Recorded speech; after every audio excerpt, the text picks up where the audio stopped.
Well, if you'd all take your seats, we'll get started. And welcome to the post-Gordon Brown session. I want to start. I have some bad news for you, actually, which I should declare at the beginning.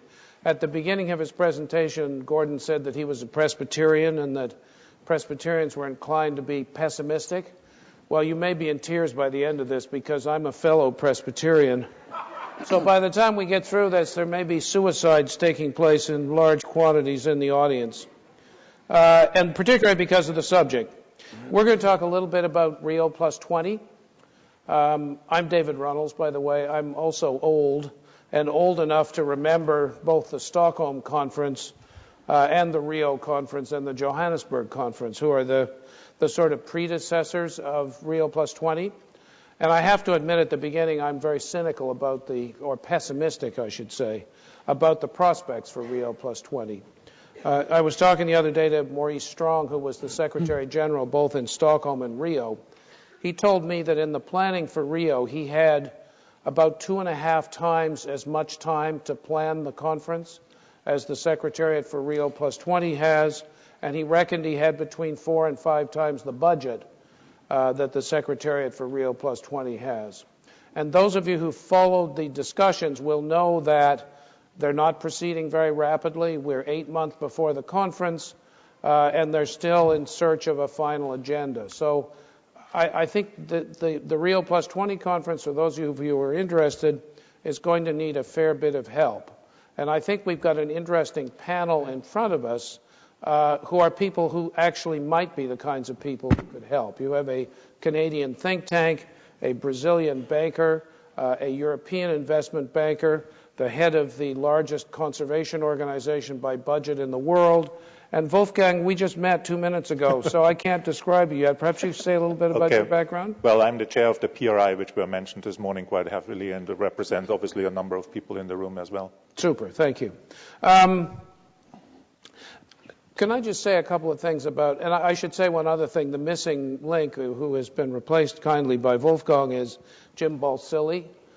Jim is the co-CEO of Research in Motion. I'm working with Jim on the Secretary General's Global Panel on Sustainable Development. For those of you who use BlackBerries, you may have experienced either a few hours of relief or nervous tension last week. And I think that'll give you some sense of why Jim isn't here, because although the problem is licked, I think there's a certain amount of explaining that they're doing at this stage. If I might just pose 3 or 4 questions or 3 or 4 observations of my own, and then we'll turn it over to the people you really want to hear from. I think the most important thing about Rio Plus 20 is to avoid having it become an environment conference. Gordon Brown talked about the integration of environment into economic decision-making. You've talked about it in your principles. Those of us who understand sustainable development understand that that's the essence of sustainable development. You'd be surprised how few people still understand this. This global panel that I've been working on has 4 former prime ministers, 2 prime ministers, former finance ministers, and so on. It's just occurred to them that you can't treat these issues separately. So there'll be a tendency within the system to treat these as different issues. I was talking the other day to some people from the World Economic Forum who reminded me that in 2009, the forum had 2 agenda items. It was the year after the financial collapse, so there was a very, very star-studded cast talking about the things Gordon Brown talked about. It was also the year of Copenhagen, so there was a star-studded cast talking about what the private sector should be doing about climate change. Never in 3 days of discussion did those 2 streams meet. It's as if they're not related to each other, and there is a terrible tendency, I guess it's a human tendency, but also a tendency in institutions to separate out these 2 issues and assume you can talk about economic issues over here and you can take this other stuff, wrap it up and throw it over the door and leave it in the hands of environment ministers and environment ministries. And that's one of the things I think that's been wrong with the climate negotiations.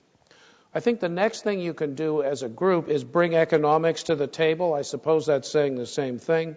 We can't solve these problems sequentially.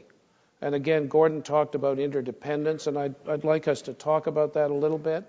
I think the financial crisis offers us the opportunity to begin to suggest things that would both solve the financial crisis and would also make it more likely that we would send the right signals to investors about investing in low-carbon economies and other sustainable alternatives. There's been a lot of talk about the costs of the transition to sustainable development.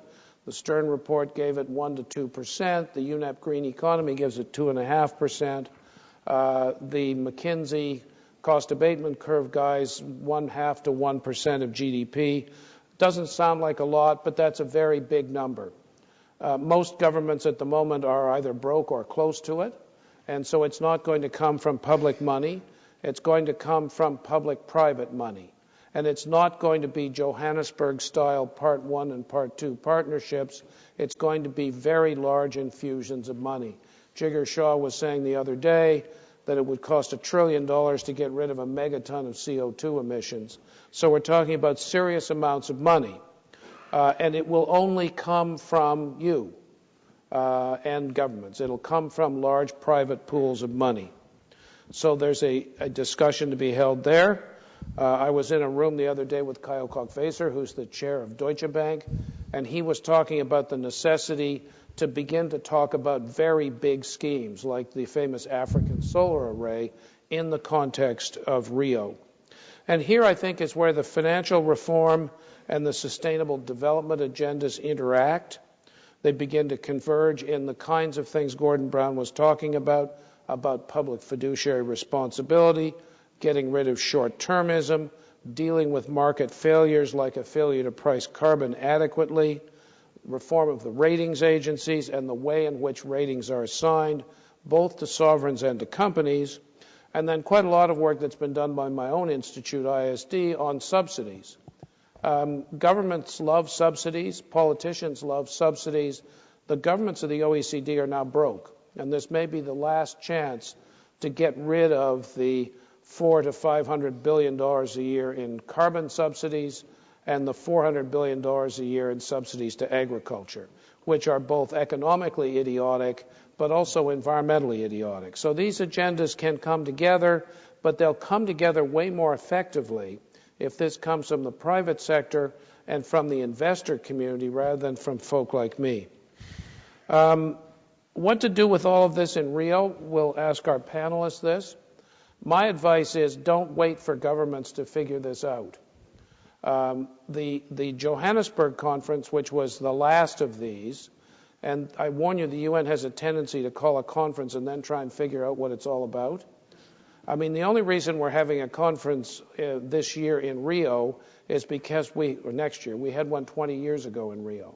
And now we have to invent an agenda. In Johannesburg, we had a failure dressed up to look like a success. The real stars of Johannesburg were civil society organizations and the business community.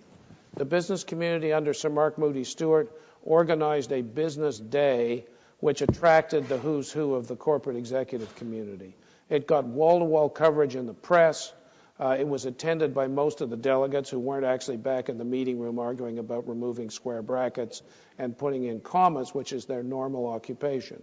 So I think that there is a real potential here for the private sector to use this conference as a sounding board, as a way of talking about what you've agreed in your principles, as a way of coming to grips with this question of how do we actually get large pools of money in support of more sustainable forms of development. So that's my piece. It's too much for a chair to do, but it's, I hope, a way of beginning to set up the debate and the discussion. So I'm going to turn now to Roberto, because I think it's appropriate that our Brazilian colleague has the first word, because I think the other principal ingredient in getting some success out of Rio Plus 20 is whether or not the Brazilian government at the highest levels really wants to take this seriously enough to spend some political capital to make something interesting happen. Brazil is an emerging power. It's behaving like an emerging power. And whether this thing works at this late stage is partly a function of how much Brazil wants to push for it. And I asked Roberto last night when we were allegedly sambaing away whether or not he prepared to share with us some thoughts about the role of Brazil and what Brazil really wants to get out of this. So, Roberto. Well, thank you, David. Thank you, Paul Clement, for this invitation. Thank you, honorable guest. Let me say something that I'm absolutely terrified. Because on the backstage, you just gave me 5 minutes to speak everything about how to move the economy to a green economy. So it just reminded me Roger Dornbush, when he went to Russia and he said, okay, I don't have too much time, just tell me in one word, how is the economy in Russia now? And the guy said, good. And Roger Dornbush said, well, one word is not enough. Just tell me in 2 words, how the Russian economy is now. Not good. Well, I'm a little bit scared that 5 minutes I cannot pass what exactly I need to say. But anyway, let's try to move on. Just one statement I'd like to make. For example, we know that to reduce by 50% the CO2 by 2050, we need investment to around, it varies between 1 to 2.5% of global GDP. That's a huge amount of investment. Let's be pragmatic. We're talking about $1 to $2 trillion. So in which way the financial institutions, asset managers, insurance, and bank could help to drive us to the new economy? I understand that first, I don't want to be a broken record. We have spoken a lot about integrate ESG issues into financial decisions, to bring externality risk-reward equation. For example, some of the panelists said that they hate sustainable investment, and I pretty much agree. I hate sustainable investment. Because when they say sustainable investment, those guys understand that, well, if you are investing sustainably, it means that you're going to have lower returns, right? Now, this is not correct. So let's change. It's a little bit twisted, this understanding of sustainable investing. If you keep these sustainable investments, like, I'm going to put $1 billion in a fiduciary asset manager, listen, this is not going to work. We cannot move to a green economy working like this. Sustainable investment, from my understanding, obviously, should be absolutely consistent with our fiduciary duty. What I mean fiduciary duty is financial institution, insurance, asset manager, to maximize risk-adjusted financial return. In a nutshell, we have to bring all this externality to risk-adjusted financial returns. It's something that banks can do and banks cannot do. I know that banks is usually the epicenter of the crisis. Eventually someone is going to throw shoe on us. But listen, there's some difference between banks and bankers. For example, banks is a kind of institution. I remember that when a panelist said, well, eventually some banks should go bust. I don't think banks should go bust. Some banks, forgive me with all due respect, but due to the Lehman Brothers, eventually that's why we had that liquidity crisis follow 2008. Banks are not ordinary company that we can, I'm not talking about bankers. If you have some anti-ethical activities or some fraudulent transactions, yes, we are talking about bankers, but not banks. So I would like to address Keynes, for example. Well, sometimes the government should step in. That's the case. When the banks should step in, the government should step in to help the banks. But I'm not saying that Keynes should live forever. Eventually, should Keynes leave space to Schumpeter with the creative destruction? After some times that the banks, all the horror has passed away, now it's time eventually to shut down some banks. Now it's time sometimes to shut down, not profitable banks. Anyway. What I would like to address, thank you for bringing this issue, is to attach a crisis and opportunity that's happening in Brazil. It would be quite misleading to say thanks to the crisis. Not thanks to the crisis, but due to the crisis, for example, as Prime Minister Gordon said, everybody now wants to be export-oriented. China, based on export-oriented. America wants to be export-oriented. Brazil wants to be export-oriented. All Asia wants to be export-oriented. They are export-oriented. Europe, German. So again, this is an accounting identity. When are you going to export? To the moon. So your surplus should be exactly the size of your deficit. But in any case, due to this crisis, since Brazil is a consumption-oriented economy, 65% of our economy is driven by consumption, and our bank leverage is only 49%, all this surplus, because actually after the crisis what we see is the world needs consumption, not production. So what we see is all this production that was made in Europe and China, fortunately, was channeled to Brazil, especially with respect to wind farms equipments. And these wind farms equipments made it trigger a much lower tariff energy price. So it makes our wind farm plants much more competitive. So due to this crisis, we managed to, increase the participation of wind farm cogeneration, small hydro plant, but much more wind farm in our energy matrix. But unfortunately, we cannot rely that the world will continue in this crisis and this equipment will going to be not that expensive. In a nutshell, what I'd like to say is we would like to do something. The banks are ready to move to a green economy, to a new economy. We have adhered to Equator Principles 1. We revealed to Equator Principles 2.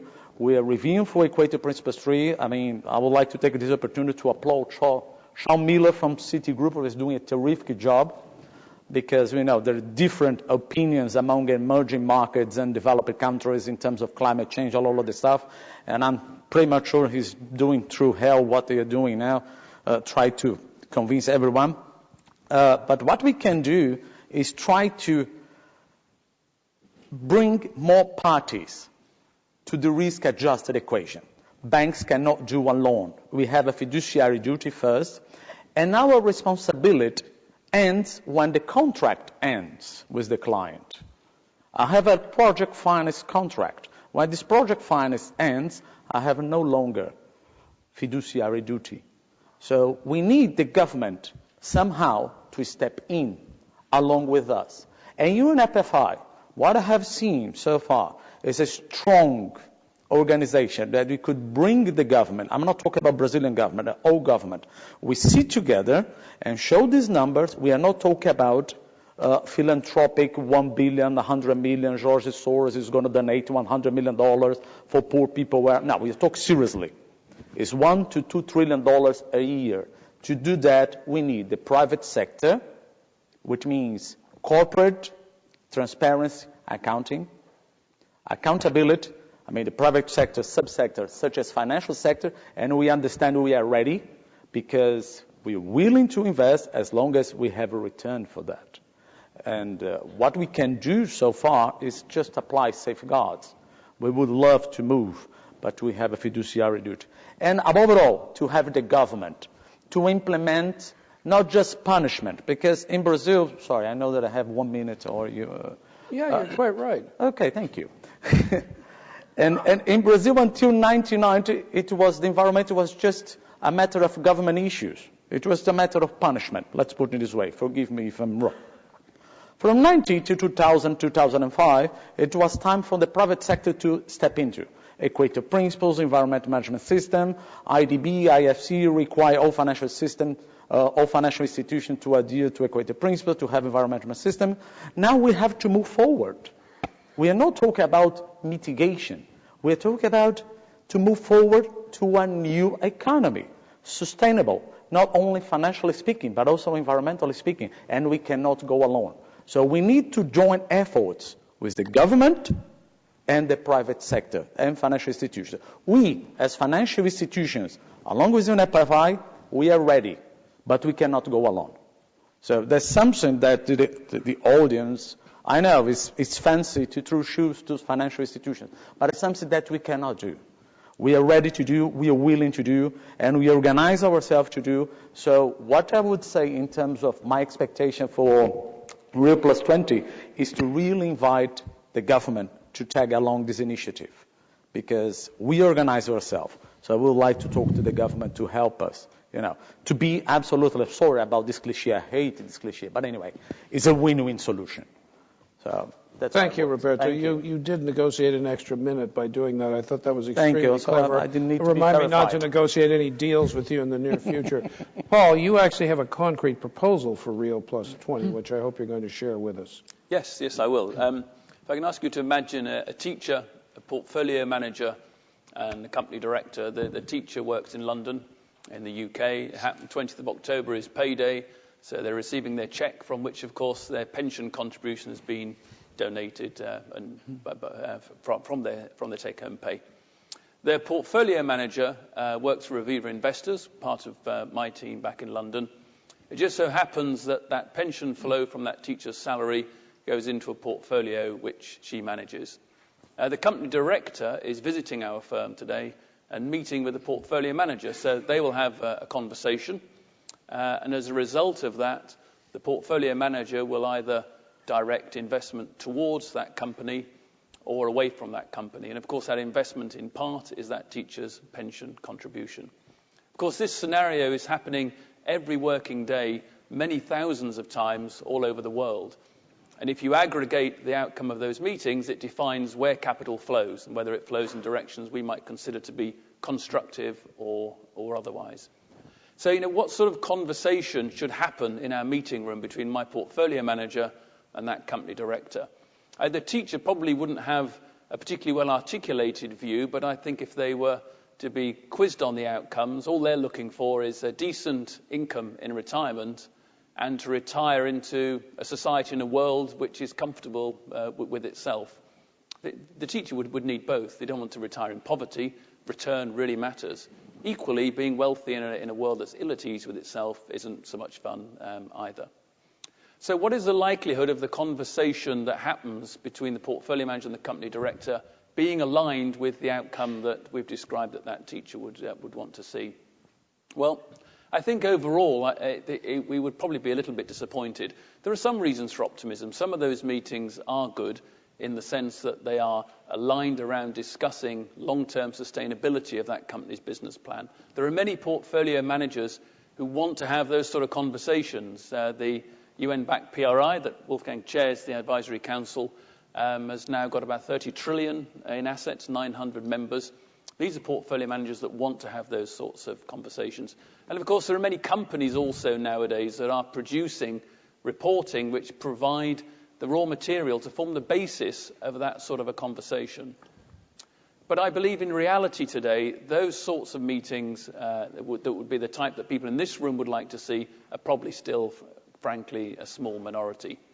There are still plenty of asset managers out there that don't have either training or the inclination to look at these long-term factors.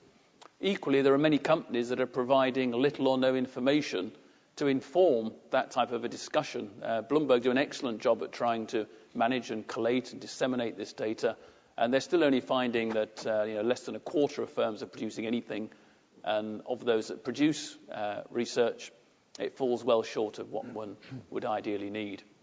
So information is at the heart of this. Now, I'm not suggesting that the information around a company's long-term strategy is sufficient to ensure that those meetings go on in the way that we would want.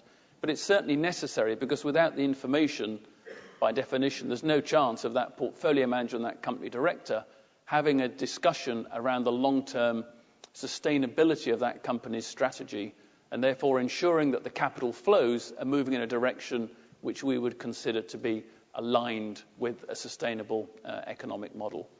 Now, Aviva Investors has worked with many others in recent years to try to encourage companies to do more reporting in this area, and there has been some success. The trend is positive. But in our view, it's far too slow.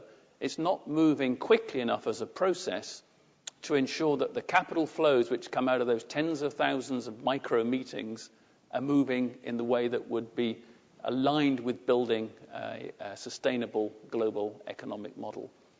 So we feel at this stage we do need some support, some regulatory support in this area.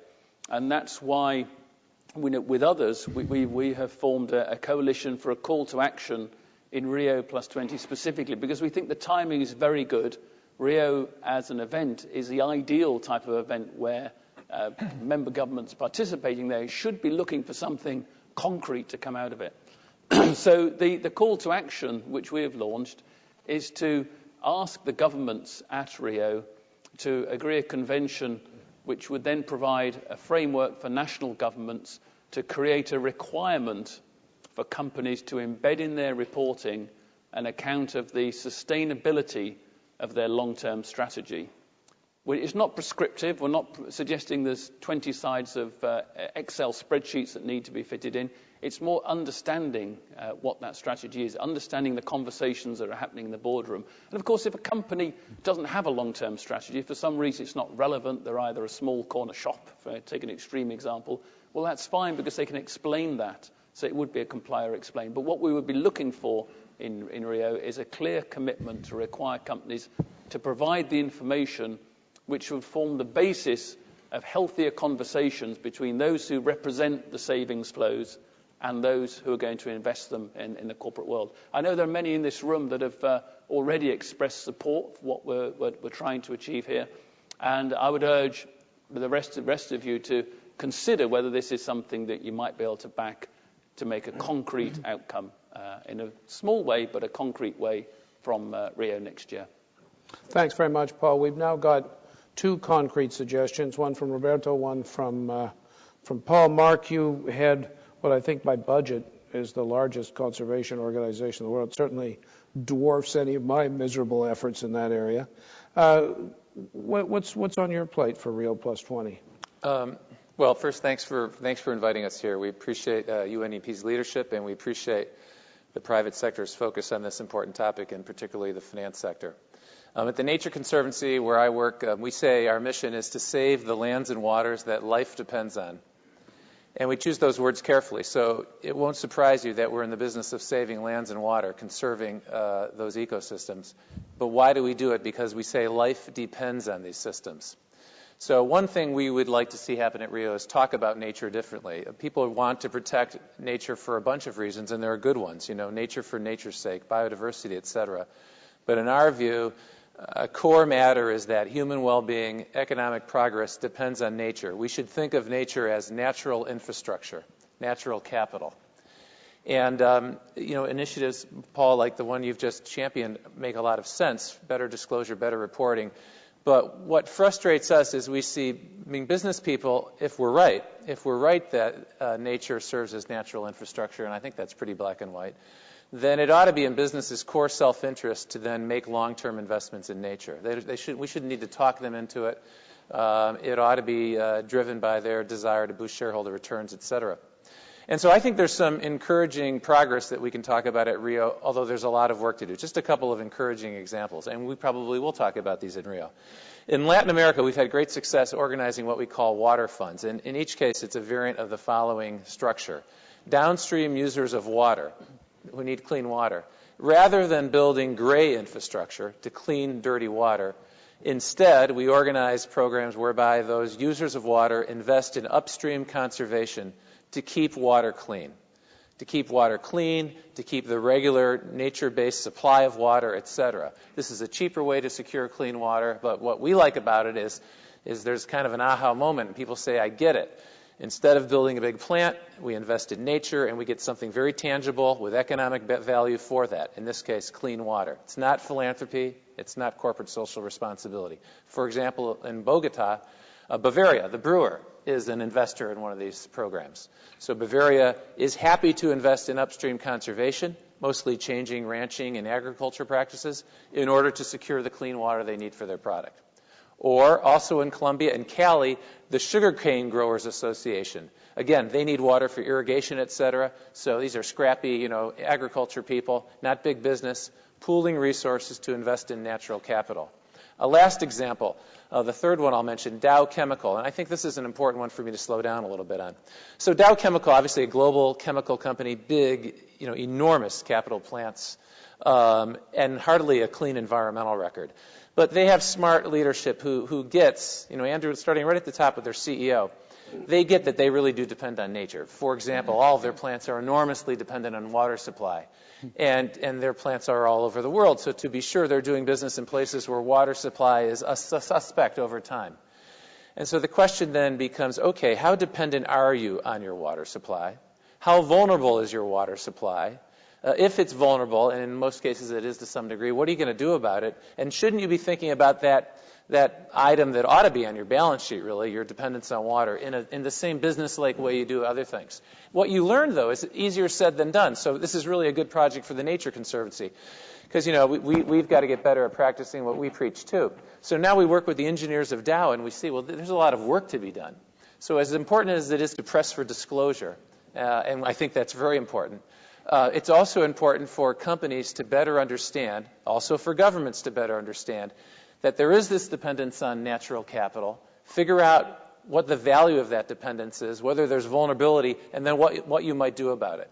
Those will be big themes for us at Rio. And then let me also mention the finance sector. I know that's the greatest interest of the group here, and I spent 25 years in the finance business before I joined the Nature Conservancy. I think there's a lot more for the financial sector to do. I'm disappointed, really, that we don't see more leadership.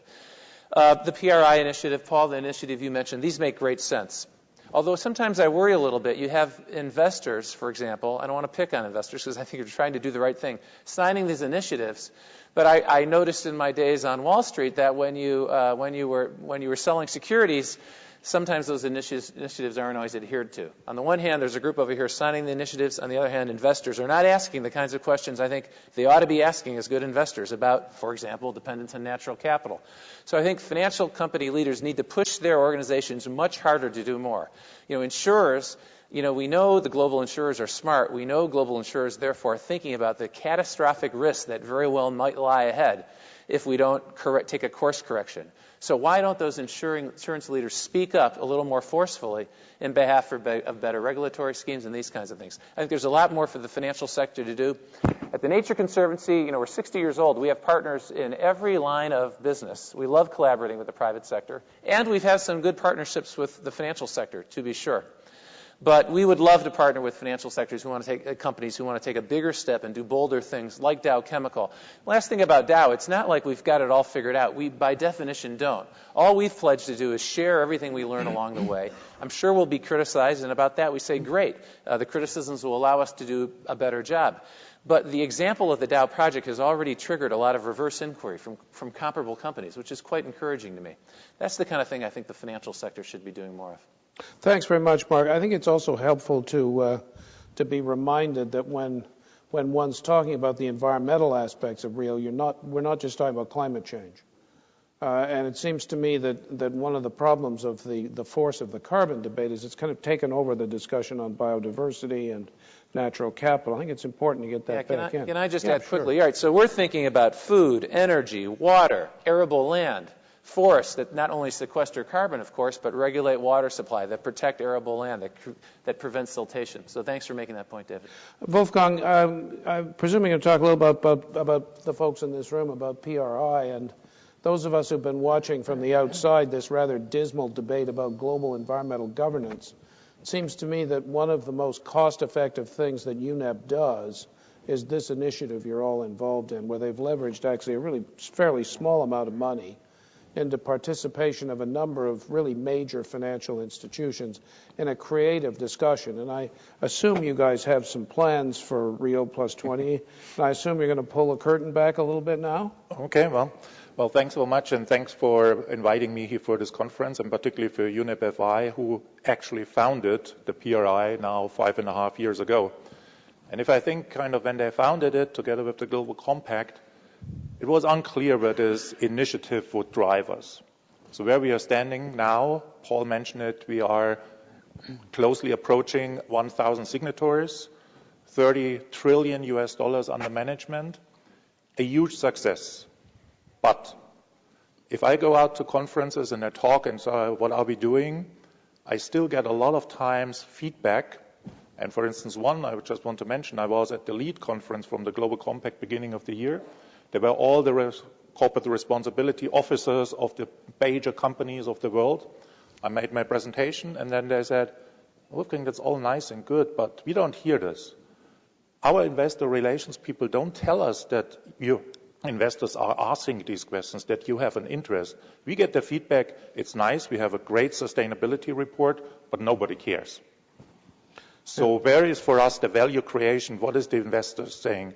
So what we did is kind of, we had our annual event in Paris. We brought together investor relations people from the Global Compact with key investors to have this dialogue. What is missing? if I talk to, again, a lot of time I hear back, it's still a niche. You have it spotted in organizations, it was just mentioned, and it's not happening actually in the trading floor. So it's a nice area, somebody has decided it, but it is not mainstream.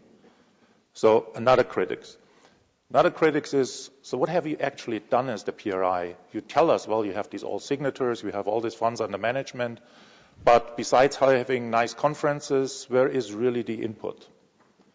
So what we are doing is we have a report on progress, which we just published, and there are some statistics that actually a lot is happening. So for instance, 95% of our signatories have an ESG policy in their investment policy. 88% are actually engaging in shareholder voting. 79% say they're actually engaging with companies. We have a work stream which is called the Clearinghouse, where we come together and have institutional investors who have some themes, talk about fishery, talk about water, talk about how responsible investment in farmland.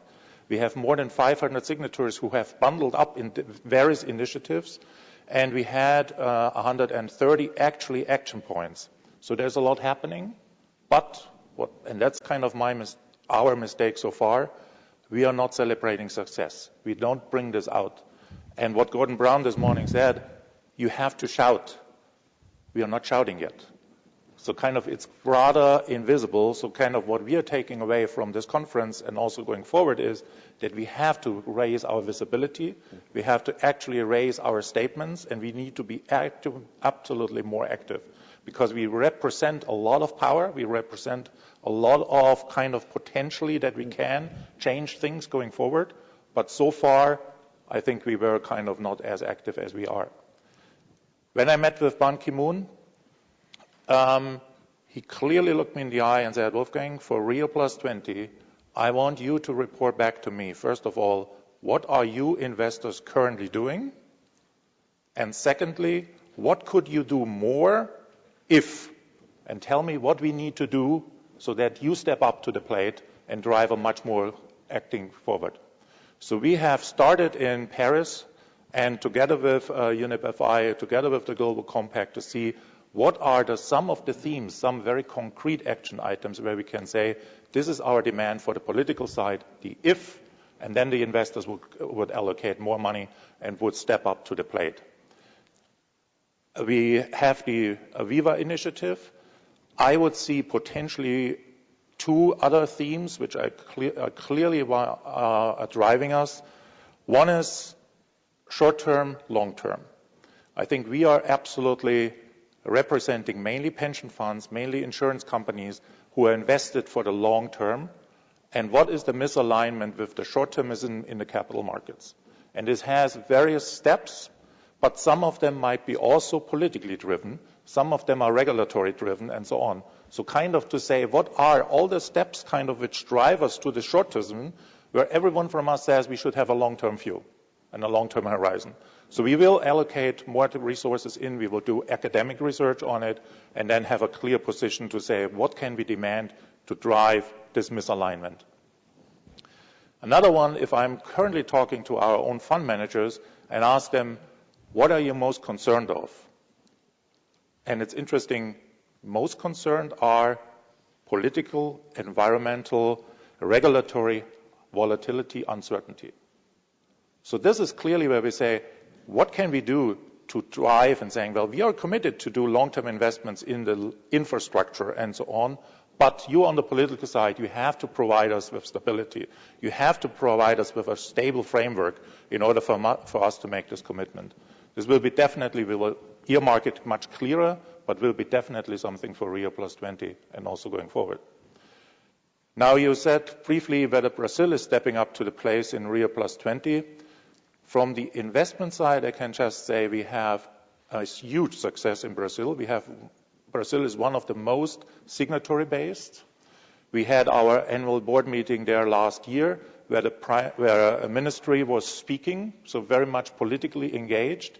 We are engaging now for the Rio Plus 20. We have a major conference next year also in Rio, and we feel that Brazil is really a model to really step up to the plate. So I'm very positive about the local support for the Rio Plus 20.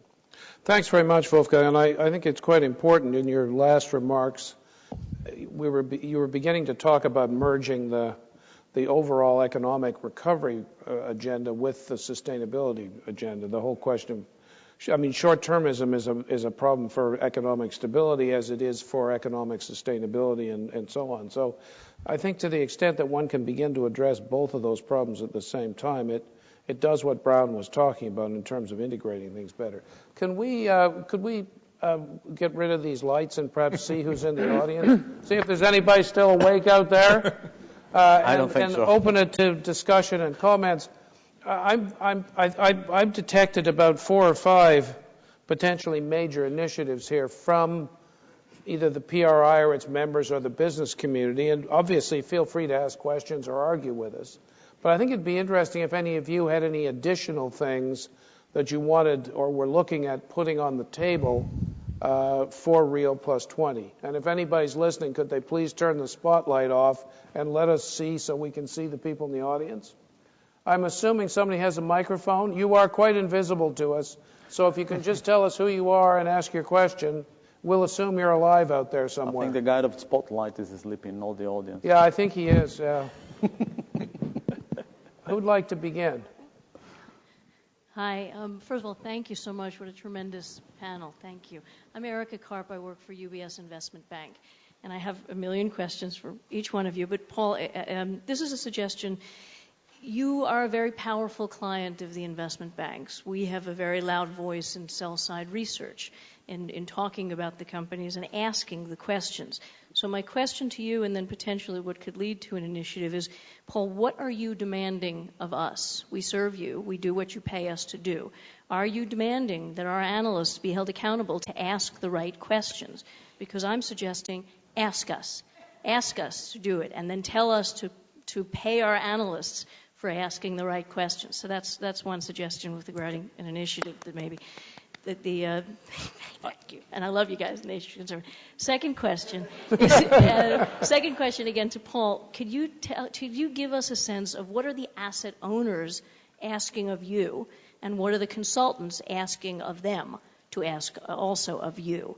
Because that maybe can become part of an initiative. So thank you all for that. Yeah, well, with regard to the first point, I think that's absolutely spot on, because typically in a fund management firm, particularly trading equities where there is a commission structure of sorts still in place, obviously you can allocate commission according to the service you think you're getting. And what we try to do is to ensure that the signals we're sending to the investment banks is, look, if you do this type of research, if you provide it, then that's something which we value. And actually your colleagues, Stockdale and particularly I know in London, they're doing a great job at trying to look at this globally, and that's something which the portfolio managers value. And we do send the signals back to say, look, this is something we are rewarding you for. So I think that you're right. I mean, that's a great model for asset managers to put the money where the mouth is, if you like, even if it's their clients' commission money that they're placing, to encourage investment banks and reward the ones that do that. Because, very conscious, as you go into a tougher market environment for the banks, quite often it's these areas that look like they're the easiest to cull to some degree. So I think it's particularly important as you go into a difficult environment with investment banking that the asset management community are going to be in place to try to support that. With regard to the asset owners, it's a very mixed picture. There are some asset owners that certainly get this, if you like, and therefore want to act and feel empowered to act. So if you're a sovereign wealth fund, it's probably relatively straightforward to align your own investment practice with the sorts of things we're talking about today, and therefore to require your fund managers to do so. There are some asset owners that get it, but still feel that they're not really able to act. And this comes back to the earlier point in terms of the mindset that there's something of a trade-off between doing the right thing and making money. And some pension trustees feel that if they ask firms to invest, taking into account sustainability, somehow they're making a charitable donation and expecting a lower return. I'm not sure that is. Obviously, legal structures vary around the world, but that's something that could be usefully clarified to enable the owners of capital to feel empowered ask for this type of area.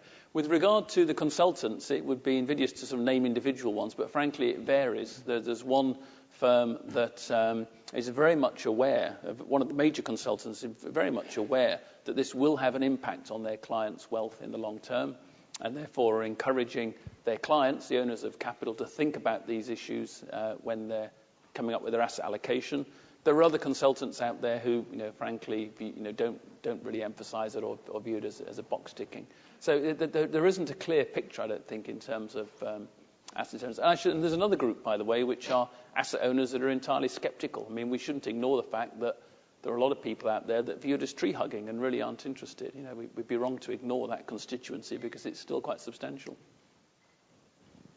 Who's next? Oh, down here, please.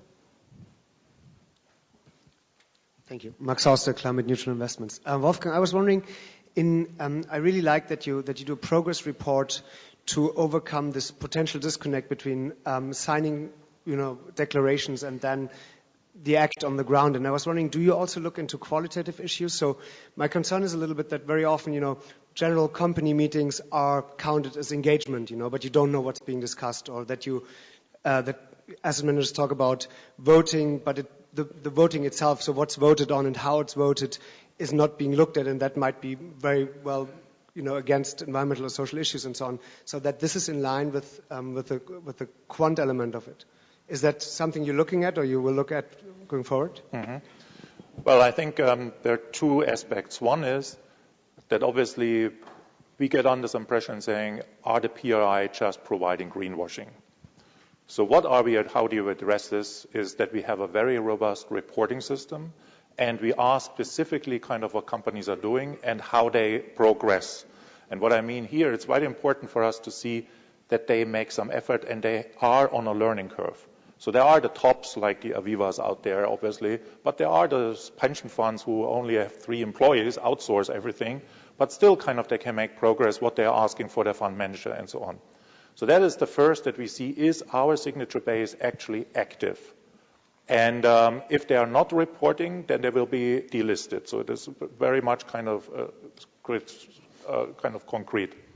Now, how they are actually doing it is mainly that we see it in the engagements in the clearinghouse on individual topics and see, okay, so here are 100 companies who come together who want to have a certain theme, who write then to companies on this theme and want then to drive actions. So there it's much more the content. But that's kind of, we don't check in the reporting system, but we see it as a ongoing progress on kind of how our activities are and what our signatures are doing. On this piece, I would say, we have currently going through our strategy review, and so far the engagement was bottom up. It was really the various signatories who came together and saying, we want to engage, we want to have more transparency about water usage, or we want to have this, or whatever. What we now want to do is also to have a top-down and saying, what are really the themes, and are they covering, and are we potentially having some spots which we should kind of install in the investment side and saying, well, you should really focus on this as well. So currently it's only bottom up. We will do it top down as well.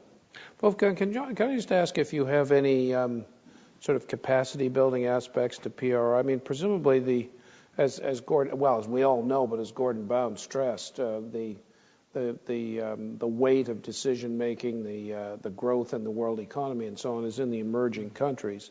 And presumably there are banks and other financial institutions in some of the emerging powerhouses that are curious about this, but either don't come forward because they don't know much about it, or don't have the capacity to develop their own policies in this area. Is there a way of twinning members or some other form of capacity building to potential new applicants of PRI? Absolutely. I think what we need to do much better is kind of when we engage, and I'm traveling around the world and the staff is also traveling, and kind of in saying, what does it actually mean? And what kind of can be your impact? And our best selling proposition is that you are part of the network. So you don't have to have all the resources yourself, but you will find out from others how they are doing it. If you think of our Paris event, it was mainly talking about how do we actually implement this and sharing information. For instance, for a small pension fund, what questions should I ask for my fund manager if I'm doing an RFP? How do I find out what are the questions? So we provide them with a list and saying, for instance, ask for their compensation structure. Is there a long-term component in it? Ask for these type of things, and kind of ask really in detail whether it's lived throughout the company, not kind of just on a top level. If I think about the UNPRI, and as I said, roughly speaking, 1,000 signatories.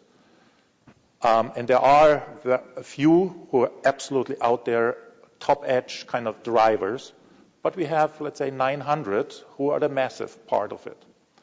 And if I would say, for me, success is, and I would use now a parallel example of the New York Marathon. I would say if we signatories, and also the UNEP FI and others in this field, would all run the New York Marathon, first of all, our goal would be that we all reach the finish line. Secondly, that kind of our top time gets always better, but most importantly, that our average time gets better as well. So that's kind of, for me, success. So it's kind of best practice out there, but really moving the whole herd. And with this, we can make the statement and saying we really stand behind, and we really have kind of what are we representing if we then engage on the political side in discussions. Mark, I have a question for you as well. But okay, so I think these initiatives are great, but I wonder sometimes where are we really headed? So question to investors in the room or on the stage. When capital is actually being allocated from investor to company, are these different initiatives having any impact? So all these signatories for these, the dollar amounts are always huge. Because I'll tell you, I don't see it. If you listen in on a earnings report by a company where analysts ask questions, nobody asks questions about sustainability issues. These pension funds, they sign up for PRI. They ask good questions when they hire managers. But the managers they employ really disinvest from companies with bad environmental practices and instead invest in better companies. Because otherwise, where does this all head? It's a question. It's an earnest question I have. A quick reply. I think we need to get this out of this niche thinking. For me, focusing on ESG issues as part of the investment process is just kind of will drive outperformance and is part of good governance. It is kind of financial, enterprise risk management, and ESG issues. And I think there are a number of investment firms who have now this theme and market this as I'm saying they have the expertise and they believe that they can outperform as a new style. It's a new mainstream style. And only if this is happening, then you will get the questions and so on. Well, and that's true. That means you really do have to get your light out from under a bushel.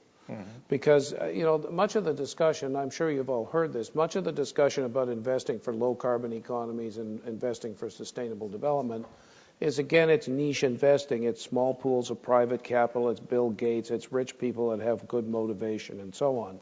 And the real game is how do you actually get the conventional investors in a position where they're more likely to invest in a solar farm in India than a coal-fired power plant. So, if you're making progress in this area, you have to say it more loud. And that's, I think, one of the advantages of Rio Plus 20. Remind you that there probably will be a summit. There will be lots of press there. They won't have much to report on the official negotiations unless somebody jacks them up and gets them going a lot faster than they are now. And I think there's a real potential for people who've come to grips with this issue in an interesting way, which you have, to be able to tell your story on a pretty big stage, because there won't be much other news coming out of that conference.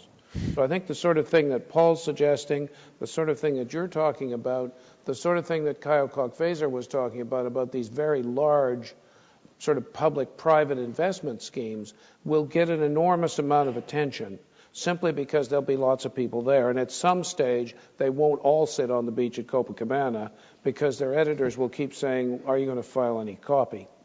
And one of the reasons I asked you the question about capacity building is that I think we have to be very careful that these don't become the wrong kind of north-south issues with a bunch of northern investors kind of lecturing everybody else on how to behave. And that leads me to the question I was going to ask you, Mark, which is that presumably your experience in Latin America on, well, for want of a better word, pricing ecological goods and services, is building some capacity in the Latin American countries to do that indigenously. Mm-hmm. And I think it would be very useful, again, to be able to bring that to the table in Rio? Because again, my sense of natural capital is that it's been, and this is very much from this sustainability panel I've been involved in, is very much perceived as a northern issue. It's a developed country issue. It's a kind of luxury good for countries that are already well developed, and you're beginning to demonstrate that's not true. Yeah, and I think, again, it's important to bring that to the table. It's better than that. I'd say Latin America is ahead of us. Latin America understands they're now in a position where they have the great economic growth ahead, and their ecosystems are actually in pretty good shape, thanks goodness, because the world's going to be dependent on them, and they want to get it right. And they're quite both at the government and private sector, quite eagerly working hard to properly value natural capital. It's here where I think we're falling short. I mean, just by way of anecdote. So we, together with Dow Chemical, make this big announcement about this project we're doing, right? We think it's a big deal. It is a big deal. But if you ask the guys at Dow, when they talk to their investors, nobody asks any questions about it. So you have Dow saying, we are dependent on natural capital, and it's a big deal. And yet investors aren't even bothered asking about it. Probably investors who sign up for these global investing compacts. So it's the developed countries that I think have all the catching up to do. And it's the UBSs of the world who need to, as the representative said, do more and figure out how to do more in a way that's in their best business self-interest. Matthew, at the front. And then this gentleman back here. And, oh, good, we're waking everybody up. And then here, and then back there.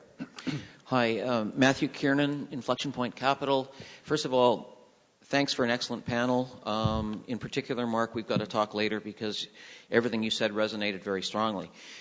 I'm going to return to this in the closing plenary, but I just wanted to put on the table that to me, we're all a little bit dancing around what I think is the bottom line, deep-seated root cause of all of the ills we've been talking about for a day and a half, and that is a severe degree of cognitive impairment.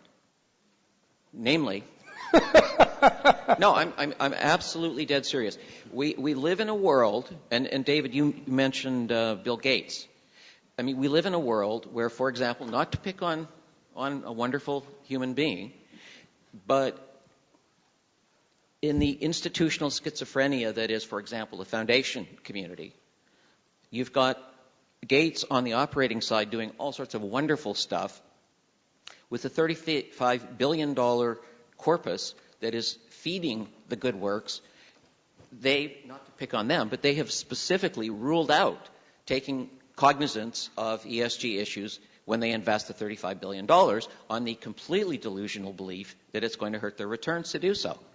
So to me, that is a serious cognitive impairment that is at the root of all of this. And I guess I'd invite comments from the panel on that. Thanks. Has anybody done it? I mean, this has come up several times. It's an obvious question. Has anybody done any proper work on this?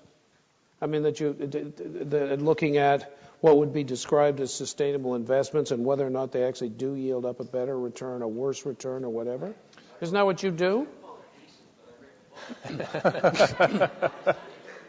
case you didn't hear that, he didn't think it was decent, but he wrote a book. I think that's an interesting question to follow. There's a gentleman in a blue shirt right at the sort of 3 rows from the back, and there are 2 people down here, and then I think we probably better call an end to it. We'll let the panel respond. Yes, could you tell us who you are, please? Thank you. Parson von Floto, Sustainable Business Institute, Germany.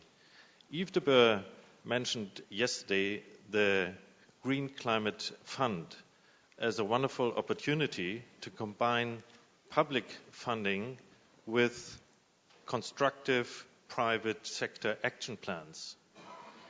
And he mentioned that there are not many ideas so far to combine the GCF with such plans.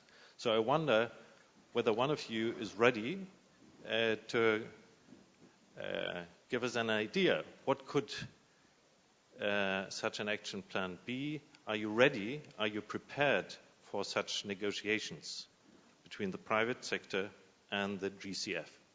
Okay, let me just take 2 others and then we'll come to the panel to have them answered. This lady right here.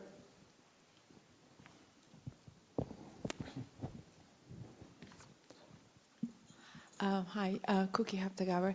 I just wanted to mention one initiative that is taking place for the Rio 20 Plus agenda, and that is kind of linking back what Mark was saying about accounting for natural capital and how do we do it. So we've been talking with some of the financial institutions to see about the commitment to look at natural capital, how do we account for it, what are the methodologies, and this is an initiative by UNEP FI, Global Canopy Initiative, and the FGV from Brazil. So just want to point that out.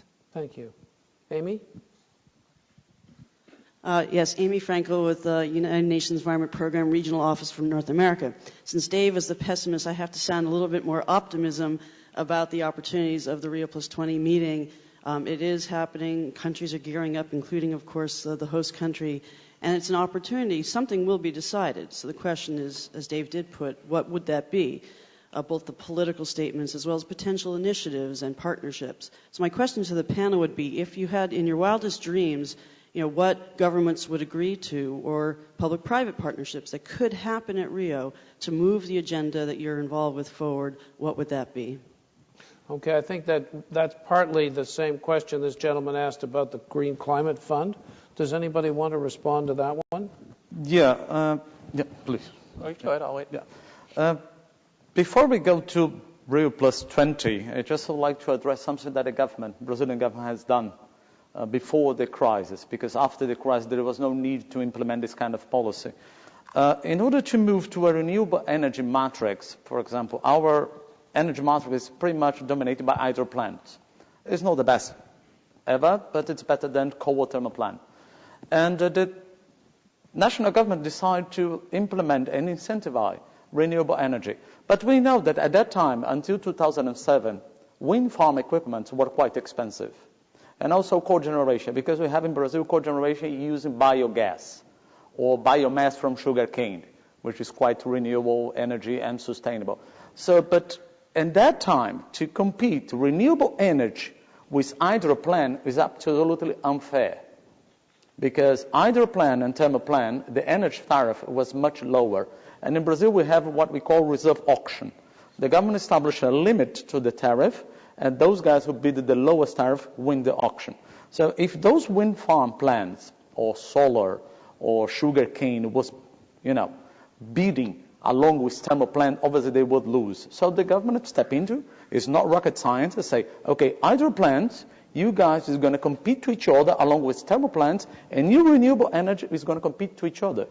So what we did is we moved from 4% of our energy matrix to renewable energy, already it's 8%. And by 2020, we expect it to reach 16% of renewable energy. Now the government, he's stepping out because he doesn't need, because the price of equipment collapsed. So now we have competition between wind farm and plant with hydro plant and thermal plant. So they are competing in the same pace. That's the way the government could step into. So let's be pragmatic. We are talking about $2 trillion. It's a huge amount of money. We cannot go alone. I mean, for example, I had the privilege to live in China for 4 years. So bring some incentives to renewable energy. For example, UNEP FI, let's invite the Basel agreement to say, well, instead of capital adequacy, if instead of, you put aside 100% of capital adequacy for any kind of loan, if you're going to invest, ceteris paribus in terms of financial strength, in renewable energy, you could allocate just 90%. That could be an idea. Just bring this kind of externality to the equation. That's what we need. When we say government, I not say just national government, international government, other bodies, Basel. Basel, I know, that's very busy now trying to figure out the stress test, what's going on. But, invite him. So if you're going to move that, I don't think it's with philanthropic funds of $1 billion a year. We're talking about $2 trillion. If you talk seriously, we cannot rely on people's heart. Unfortunately, what dominates is animal spirits. Very interesting. Mark, That's it. I know you want to speak on this. Could you also address the measurement of natural capital issue? Yeah, I particularly like the question about will there be opportunities for specific tangible investments. I think it's a great question because I mean, on the one hand, we should pursue these broad treaties, et cetera, and global progress. But on the other hand, David, as you said in the intro, we shouldn't wait for governments. It's time for action. I mean, time's not on our side. So I didn't hear the question exactly, but if it is, are there tangible things that carbon investment funds, et cetera, can invest in? The answer is yes, resoundingly yes. Organizations like ours have them, but so do our peer organizations. One example, of course, would be in the area of saving rainforests. Saving rainforests not only to sequester carbon, but also to have standing forests to regulate water flows, et cetera, protect topsoil. We know how to do that. Conservation organizations like ours know how to do that.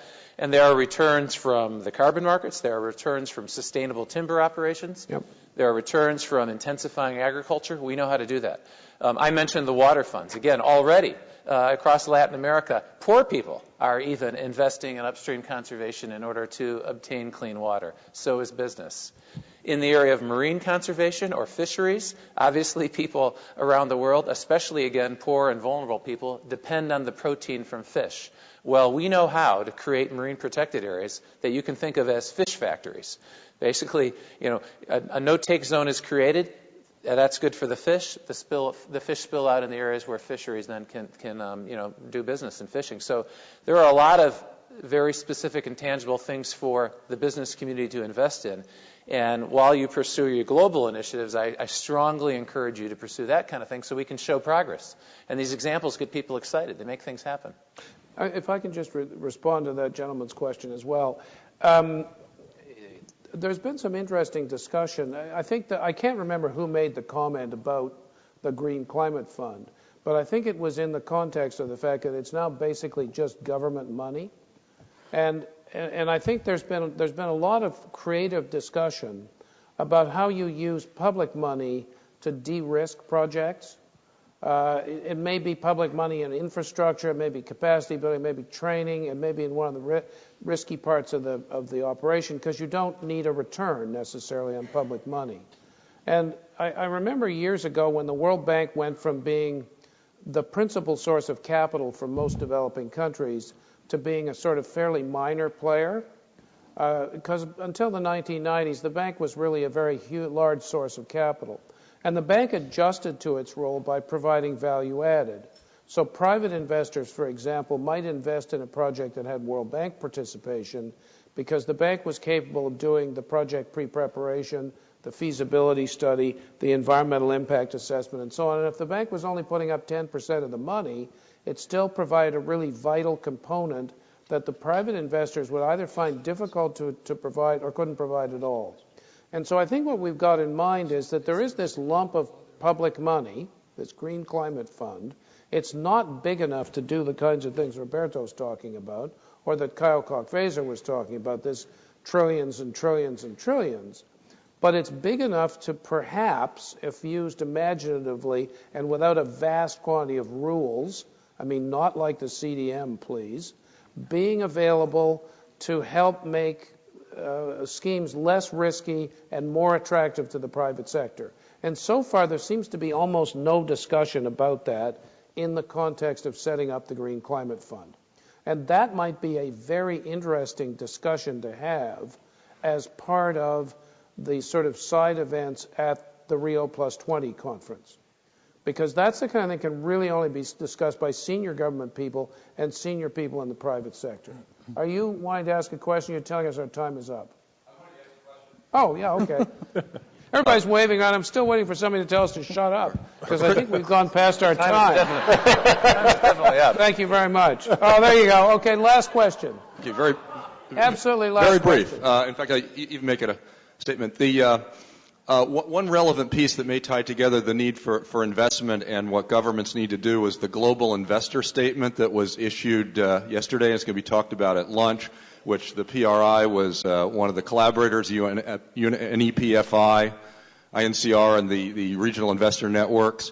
And what it is it describes for policymakers what investment-grade climate and clean energy policy consists of and what investors need in order to invest in low-carbon solutions, supported by a report that does case studies and explains to policymakers how investors think about making investment decisions in anything, let alone green energy. And so forth. So I think that that can be sort of a blueprint for trying to bridge the gulf between the policy community and the investment community, and sort of a great set of a very succinct summary of what investors need in order to invest in this space. So we're hoping that can be a springboard to some further collaborations at Thanks Rio. very much. That was supposed to be the last remark, but this woman is desperate to say something. I don't want to leave you unsatisfied. I am. Thank you. Pippa Howard from Fawn and Flora International. I just wanted to comment, Mark, thanks very much for raising these huge issues about dependencies that business have, and thereby the investors that put their money into these businesses on natural capital. Aviva and a number of other investors here are supporters of the Natural Value Initiative. So you talked about what initiatives are happening at the moment and moving forward. But this is an initiative, in fact, it's been launched tonight, but the summary report's already outside. So I just wanted to, a little bit of a pitch really. But the importance really, this is a report that's looking at the dependencies that the extractive sector has on natural capital, and thereby, creating risks for those of you who invest in these companies.